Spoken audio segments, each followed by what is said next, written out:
ભારતીય સેનાએ પાકિસ્તાન પર કરેલી એર સ્ટ્રાઇકથી ભાવનગરના શહીદ પરિવારને મોટી રાહત મળી છે. પહેલગામમાં થયેલા આતંકવાદી હુમલામાં શહીદ થયેલા પિતા પુત્રના પરિવારજનોએ આ કાર્યવાહીને સાચી શ્રદ્ધાંજલિ ગણાવી છે અને આતંકી હુમલામાં જીવ ગુમાવનારના પરિજનની પ્રતિક્રિયા સામે આવી છે. ભારતીય સેના અને સરકારનો પરિજનોએ આભાર માન્યો. ભાવનગરના પિતા પુત્રએ આતંકી હુમલામાં જીવ ગુમાવ્યા હતા ત્યારે ભાવનગરના મૃતક પરિવારે કહ્યું, સાચી શ્રદ્ધાંજલિ હવે મળી છે. ભારતીય સેના પર અમને ખૂબ ગર્વ છે.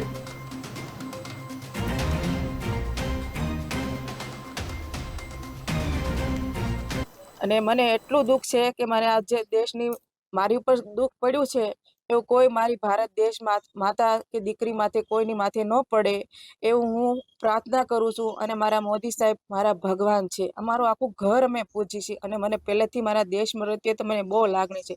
અને જે આપણે ભારત દેશે સેનાએ આપણે જે અમારો સાથ સહકાર આપ્યો છે, અમને અહીંયા પહોંચાડ્યા છે, એની તો હું ખૂબ ખૂબ જિંદગીભર હું રાખીશ. પણ જે અત્યારે આ હુમલો થયો છે એને મને ખૂબ શાંતિ મળી છે અને હું તો કહું એનું આખું નામ નિશાન મિટાવી દો મોદી સાહેબને એવી પ્રાર્થના કરું.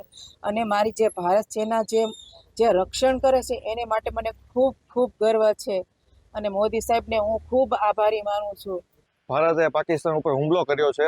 મારા બે સ્વજનો ગુમાવ્યા છે, મારા પપ્પા અને મારા ભાઈએ. એને ભારત માટે બે આઝાદી આપી દીધી છે ગોળી ખાઈને. હવે એના દિવ્ય આત્માને શાંતિ મળે એટલે ભારતે હુમલો કર્યો છે.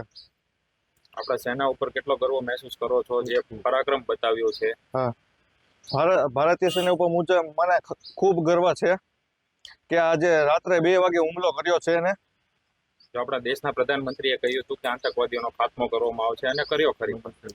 મોદી સાહેબ ઉપર મુજબ ખૂબ ગર્વ છે. હવે તમારા પરિવારજનના સ્વજનને આત્માને શાંતિ મળશે. મારા પપ્પા અને મારા ભાઈને દિવ્ય આત્માને હવે શાંતિ મળે એવો મને ખૂબ ગર્વ થયો છે.